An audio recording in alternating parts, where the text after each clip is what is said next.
If you ever visit Japan, you are most likely going to fly into Tokyo and land at one of two airports, Haneda or Narita. Haneda is the smaller of the two, but it's right there in the bay, dead center in the middle of the megacity that is Tokyo. It has tons of subway lines, above-ground train lines, as well as a Tokyo monorail system taking people in and out of it. All of which, save for the subways, are covered under your Japan Rail Pass if you bought one. This means that you can exit customs and get to your hotel in less than half an hour for some much-needed sleep after your 13-hour flight if you were coming from North America. Narita, however, well, it's not even in this picture. It's way up here in Chiba Prefecture, far away from the Tokyo metro area. To get to Tokyo from the airport, there are fewer options despite it being a much bigger airport, and some of those aren't covered under your JR Pass, meaning that you have to buy a ticket from an automated kiosk. On top of that, the lines that are covered under your pass have reserved only trains that you need a proprietary ticket to get on. And navigating all of this while you're jet lagged out of your mind is a nightmare scenario. So you might as well fly into Haneda if you ever decide to visit the land of the rising sun. Tickets are the same price for either airport, but with Haneda being significantly smaller, you'll have fewer flight options to work with, and less flexible landing times. But if you've ever been to both airports, and I have, you might notice the vibes are completely different. The inside of Haneda feels more like being in a shopping mall. There's an observation deck where you can watch the planes come and go. There are upscale shops and restaurants everywhere, including a section that literally looks like you're walking down a Tokyo side street. And they even have a branch of Japan's biggest discount store there, Don Quixote, which they nicknamed this location Flying Donkey, which is just adorable. But Narita doesn't have any of that. It feels more sterile, more surgical. It's meant to move a lot of people as fast and efficiently as possible, no frills, no luxuries. But there's also a number of other things that make it just seem a little bit off. There's an increased security presence, a monument to fallen police officers, there's some farms in between the airport runways, and a massive steel tower directly in the flight path of outbound planes that looks like it should have been torn down decades ago. And to top it all off, if you want to take the local trains to Chiba, you have to go through the literal back rooms of the airport and then arrive at a dingy, dark station that looks like it hasn't been touched since the 70s and belongs in a horror film. And there's a reason for all of this. You see, back about 50 years ago or so, you couldn't stand where Narita Airport is today. Not because it didn't exist, but because it did exist, and that was the problem. It had become the most dangerous spot in all of Japan. An unlikely coalition of farmers, rural conservatives, nationalists, socialists, communists, and student activist groups had come together with one singular purpose in mind: that no airplane would ever take off from the tarmac of Narita Airport. For 2 decades, they clashed with the government over the construction of Narita over and over again. Nearly a dozen people died, and hundreds were arrested, and well over 1,000 were injured in what became known as the Sanrizuka struggle.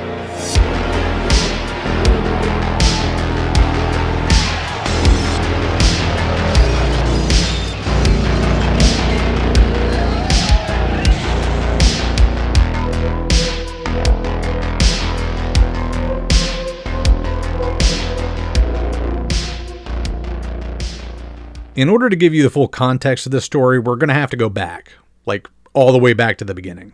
August 1945, modern Japan is born. The atomic bombings of Hiroshima and Nagasaki were absolutely devastating, and that's to just put it lightly. 2 major Japanese cities and over 200,000 people had been erased in the blink of an eye by a terrifying new weapon that would go on to define the rest of the century. Many, to this day, debate whether or not the US was justified in doing the bombings, but what they and many others forget is that these were not the first Japanese cities to be wiped off the map. Earlier that year, Tokyo had been subject to a firebombing mission so intense that it caused a firestorm, a literal tornado of fire, and over 100,000 people burned alive or suffocated either from the smoke or from oxygen being sucked into the firestorm. Dozens of other cities had been effectively destroyed as well in conventional bombing runs. Even before the atomic bombs had been dropped, there wasn't much left of the country. Virtually the entire adult male population had been sent off to war all across East Asia, and only a fraction of them ever came back. As Japan signed its unconditional surrender aboard the USS Missouri, many among the Allies wondered if the country would ever recover. There was simply so much rebuilding to be done that Japan was essentially starting from zero. Ironically, it was Japan's greatest foe that became its guiding hand to see it off into the future. General Douglas MacArthur essentially ran Japan in the post-war years as a military dictatorship, some even going so far as to call the general Governor MacArthur. Despite his detractors, who were both the Japanese he was overseeing as well as his own countrymen back home, MacArthur accomplished his goals in short order. He made sure that every Japanese citizen, regardless of ethnic background or class, had the same civil liberties of free speech, freedom of movement, freedom of commerce, and the right to vote. He oversaw the first democratic elections and even helped write the new Japanese constitution, which is still the law of that land today. The American occupation of Japan officially ended in 1952, and now they were on their own. However, dozens of American military bases would dot the Japanese landscape all the way into today. But at the time, this was incredibly unpopular and led to literally the largest protest movement in Japanese history up to that point. And as Japan figured out how to shake off their training wheels, the Cold War was now officially underway. America and the USSR kept stockpiling more and more nuclear weapons, and the Cold War threatened to go hot at any moment. As the 50s turned into the 60s, it had become apparent that Japan was rebounding from the war stronger than expected. Some were already calling it the post-war economic miracle. They were going to become a major player on the world stage yet again. But as Japan grew, calls from its people to shrug off American influence did as well. As the 1960 elections loomed, there were three major parties vying for control. The Liberal Democratic Party, tightly aligned with the US, the Communists wanting to reject the US and cozy up to China and Russia, and the Nationalists wanting Japan to go its own way, free from the influence of both the USSR and the US. And the thing is, the commies and nationalists kinda had a point. I mean, just look at where Japan is, right on the doorstep of all of America's enemies, Russia, China, and North Korea. If the Cold War ever went hot, Japan would be the first country to get nuked again. Better to get as far away from the Americans as possible for your own security, right? So which way would the people of Japan decide to go? On October 12, 1960, a debate between the three parties' candidates for prime minister was being held in Tokyo, and it was being broadcast live on national TV. When communist candidate Inajiro Asanuma went up to speak, he was interrupted when a 17-year-old Japanese nationalist rushed the stage and stabbed Inajiro through the heart.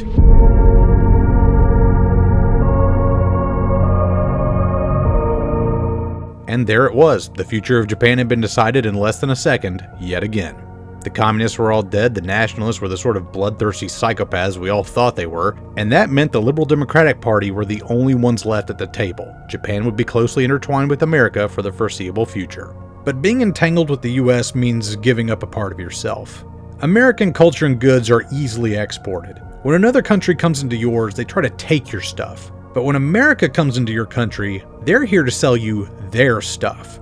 American companies were flooding into Japan with greater and greater numbers, and pretty soon it was realized that the Haneda Airport was going to reach peak capacity by 1970, and a new airport was going to have to be built. Immediately, the remnants of the opposition parties, as well as student groups, opposed the building of another airport. They wanted Japan to stay Japanese, and many people shared that sentiment. The Liberal Democrats wanted the country to be open for business, but was it open for business or up for sale? As the new government eyed locations for this new airport, everywhere they turned vehemently opposed them. The locals organized quickly to kill the project in the cradle at every turn. A location in Tomisato looked promising but was unexpectedly announced out of the blue at a random press conference by the chief cabinet secretary. This caused an uproar as angry Tomisato locals called in and arrived at City Hall to see if this was actually true. The outcry was so dramatic the government quickly dropped the Tomisato plan and went with their fallback option, a little impoverished farming community called Sanrizuka. The areas of Sanrizuka and Shibayama were originally owned by the Japanese emperor dating all the way back to 700 AD. However, after Douglas MacArthur took over the country, the land was handed over to displaced people from the ruins of Tokyo. The people who claimed these lands had nothing, and little to no government assistance. Whether the lack of help was on purpose or an oversight by the MacArthur regime is unclear. But the people there cultivated the land, working night and day in little more than straw huts with no plumbing or electricity. Eventually, though, they did start harvesting crops there, and the ones who stuck it out were intensely tied to the land. However, the government thought that because they were so poor, they would take the generous cash payouts they were offering, pack up, and move. If that didn't work, well, they did have a little something called eminent domain up their sleeve. This is something found in the US Constitution as well, and it states that if a government deems the acquisition of privately owned land to be for, quote, the public good, then the government can come and take the land and pay the owner for fair market value of that land. And yes, the government can use force if necessary. This might have worked without too much fuss if the administration had used a soft hand in working all this out with the locals. However, inexplicably, they botched it in the same way as they did the Tomisato plan, by just announcing it out of the blue with no input from the locals. The backlash happened immediately, but this time the government was not backing down. In 1966, the construction would begin hook or by crook. In the meantime, government officials began going door to door offering cash payouts for the land needed to build the airport. Surprisingly, most took the offer without a fight and moved out. However, many remained. This place was all they had ever known, and they'd worked insanely hard to make this place their own, and they weren't about to back down no matter how much money the government handed out. Organizers from Tomisato rushed in, and a hodgepodge of different conflicting groups rallied together to form the Sanrizuka Shibayama United Opposition League against construction of the Narita Airport, or just the Anti-Airport Union for short. The union bought land in the area before the government could and organized sit-ins and demonstrations as surveyors and government officials started to inspect the land. So far, the worst that happened was protesters harassing government personnel and blocking them from doing the preliminary work. But soon tensions began rising as the project ran into delay after delay. The first piles were set to be put in place by October of 1966, and the first functioning phase of the airport completed by 1971, with the whole thing being completed by 1973. As things started to escalate between the two parties, the student activist division of the union began arming themselves with bamboo spears and wooden pikes, as well as acquiring fiberglass helmets and American military two-way radios. What happened next would set the tone for the rest of the conflict.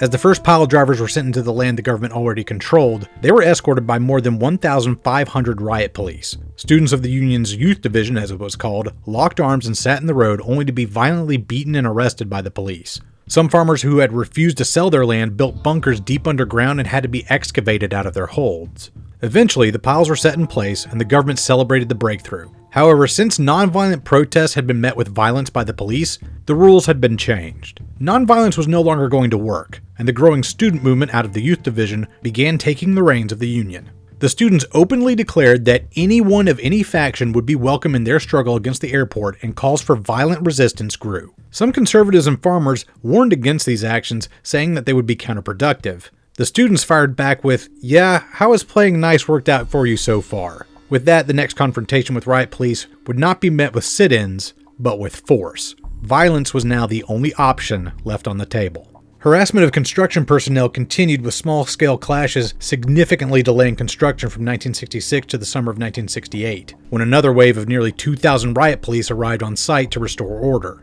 This time, however, they didn't find students holding hands, but people armed with blunt weapons in lined formations, and towers and fortifications to fall back to. This was no longer a protest or even a riot. This was now a full-blown medieval siege.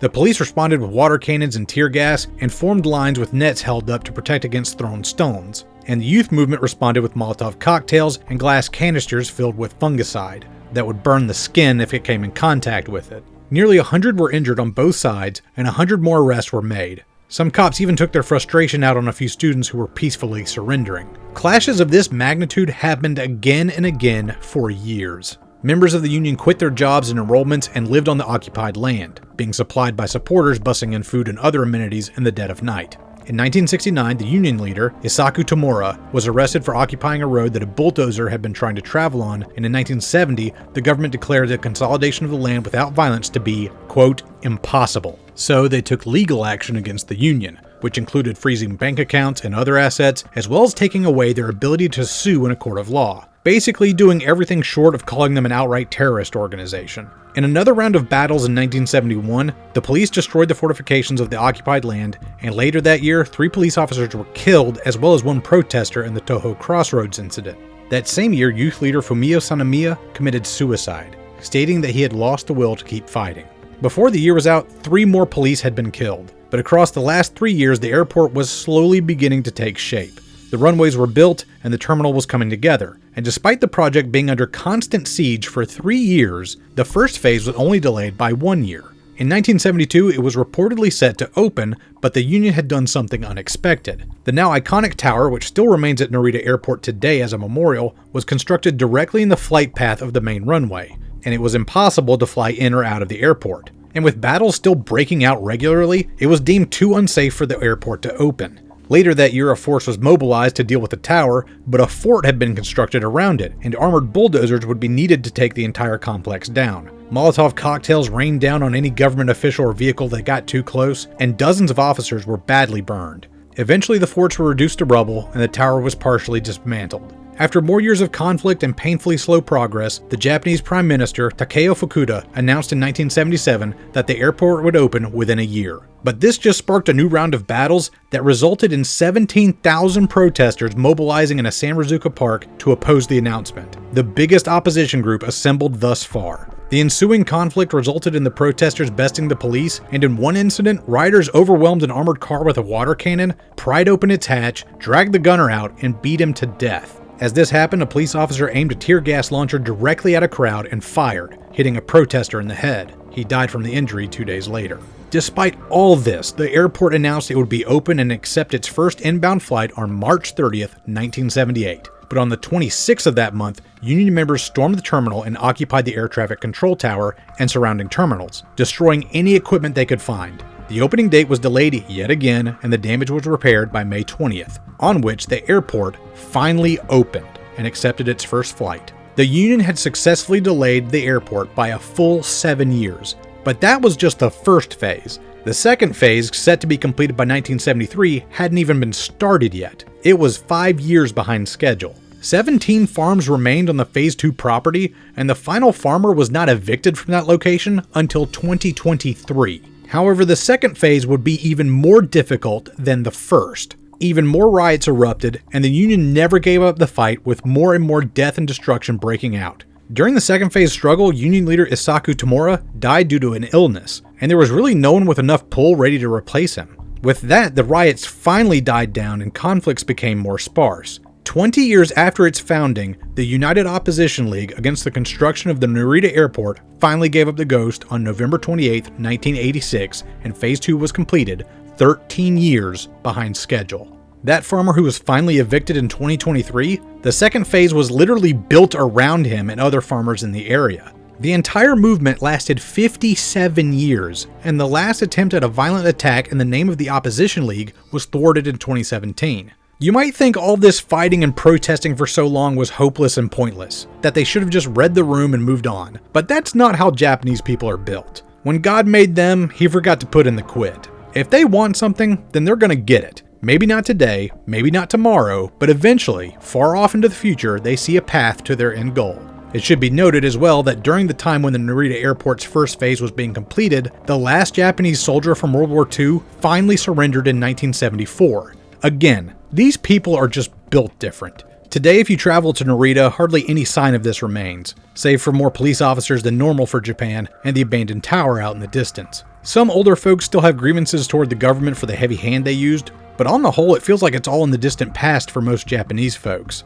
And that's another part of Japanese culture. Once they deem an issue finished, then it's over. They drop it and move on. Japan's current ire seems to be more focused at the recent round of IRL streamers making a nuisance of themselves than about some airport completed decades ago. I personally don't fault anybody for flying into Narita, and I doubt hardly any Japanese person would either. Most people don't know about its troubled past, and those that do would rather move on into the future. However, I will say this. I've flown into both airports, and I have noticed that there were far more Japanese people on the plane flying into Haneda than Narita. Whether this was because they realized that Haneda was just easier to get out of, or because they harbored some sort of resentment to Narita, or they just thought it was too crowded with foreigners, I'll leave up to you. Anyway, I'm Slapshoes, thanks for watching, and until next time, y'all take it easy, and never give up the fight.